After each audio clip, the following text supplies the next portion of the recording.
Hello guys, hello. I hope you're doing well. Welcome back to my YouTube channel. My good name is J.A. Clips and I'm back again with another interesting video guys. Nimerudi na another interesting story na before tuendelee, ningependa sana kushukuru for your support. Thank you for always supporting me guys. Asanteni sana, yani hii ndo wale wasee mna comment, mna like, mna share. Hey guys, na Mungu awabariki. Chenye mnasahau kufanya, share, hamtaki kushare nini link watu wa subscribe. Kwa nini guys? Kwani mnataka mpate hizi vitu tangu peke yenu? Hamtaki watu wa subscribe wakuja hapo wasikie. Na pia kuna wale wenye wana subscribe lakini hawapatangi videos zote. Kwa nini? Ni juu hauja click that notification bell. Umejua ukiclick hiyo kitu, anytime I upload any video utakuwa notified. Imagine ni wewe umekataa kupata videos juu umejifungia. Umejifungia aje? By not clicking hiyo notification bell. So kuanzia leo just click it, na wakati nimepost video utakuwa unaambiwa so and so has posted a video, si ndio guys? Na Mungu si atawabariki na nyinyi pia si mtapata habari on time, si ndio? So ni another story ya Bahati, na huyu mama amekuwa claim that yeye ni mama Bahati. So DNA, Bahati alisema wanaenda kufanya DNA, na kuna DNA ya kwanza yenye walifanya ikatoka inaccurate, like okay, ilitoka positive lakini haikufaa.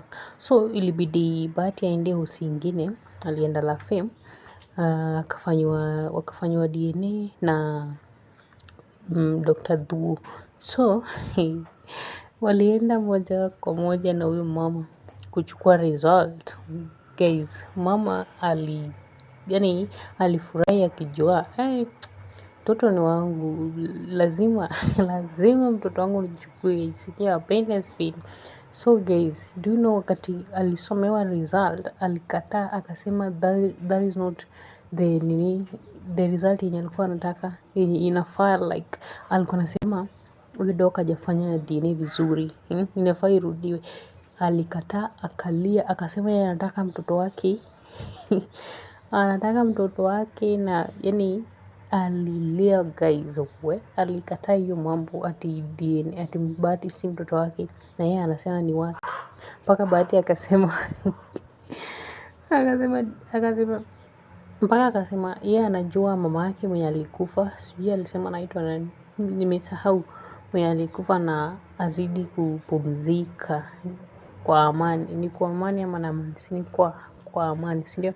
So guys, vile huyu mama alikataa, ilibidi Bahati aseme ati wataenda wafanye DNA ingine huko India. Guys, si pesa iko? Ni nini pesa haifanyi? Imagine hapa Kenya wamesha confirm yeye si mtoto wa huyo mama, na bado ameinsist anataka huyo mama kuwa satisfied. Anapanga kuenda India wafanyiwe DNA. Sasa mi nikishalipa everything, nikafanyiwa DNA itoke negative, itoke huyo si mtoto wake, mbona tena akikataa Bahati bado anajitolea kulipa kila kitu wafanyiwe DNA tena India? Huyu mama ndo anafaa kulipa juu sasa yeye ndo hajaridhika. Akitaka kuridhika alipe kila kitu wa confirm hiyo DNA vile anataka.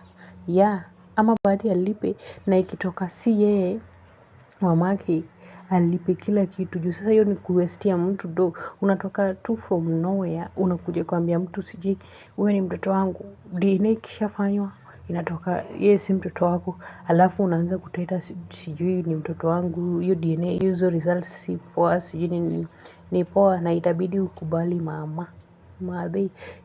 itabidi ukubali DNA result juu sasa hiyo ni kuwestia mtu do. Umeona Bahati ako na do, so